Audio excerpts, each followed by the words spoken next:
ආයිබෝවන් යාළුවනේ mister නයිමේස් YouTube channel එකට ඔයාලා හැමෝම ආදරෙන් පිළිගන්නවා. අද මේ වීඩියෝ එකෙන් මම ඔයාලට කියලා දෙන්න යන්නේ නයිමිරිස් වගාවට බොහොම හොඳ ප්‍රතිඵල දෙන දියර පොහොර දෙකක් ගැන.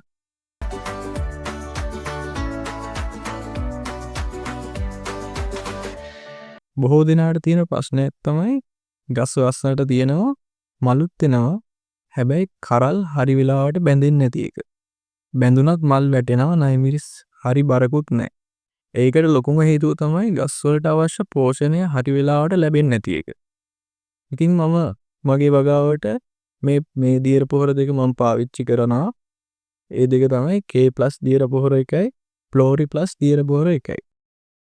මේ දියර පොහොර කොච්චර ප්‍රමාණයක්ද දාලාද කී දවසට වරක් ස්ප්‍රේ කරනවද කියලා මම ඔයාලට කියලා දෙන්නම්.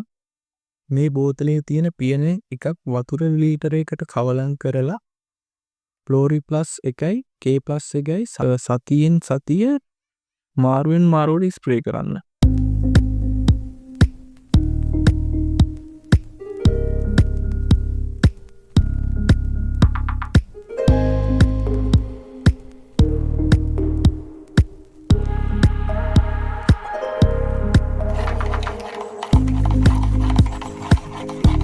K+ එක සාමාන්‍යයෙන් දාන්නේ ගස් ශක්තිමත් කරන්න සහ පළදාල් වැඩි කරන්නයි මුල් හොඳට පැතිරෙන්න. Flori+ එක දාන්නේ මල් වැඩි කරන්නයි මල් වැටෙන්නේ නැතිව හොඳට කරල් බැඳෙන්නයි.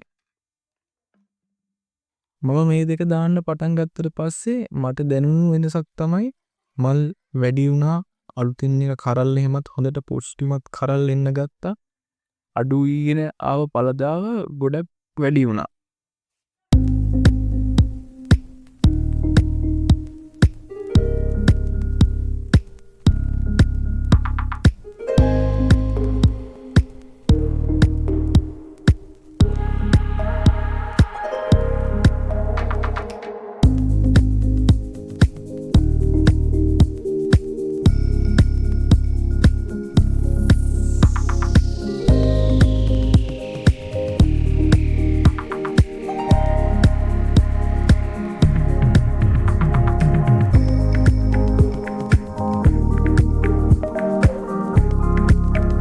ඉතින් යාළුවනේ මේ වීඩියෝ එක හොඳයි නම් ලයික් එකක් දාන්න. මිස්ටර් නයිමිරිස් YouTube channel එක subscribe කරන්න අමතක කරන්නත් එපා. තවත් මේ වගේ ලස්සන වීඩියෝ එකකින් හමු වෙමු. ඔයාලට ජය වේවා.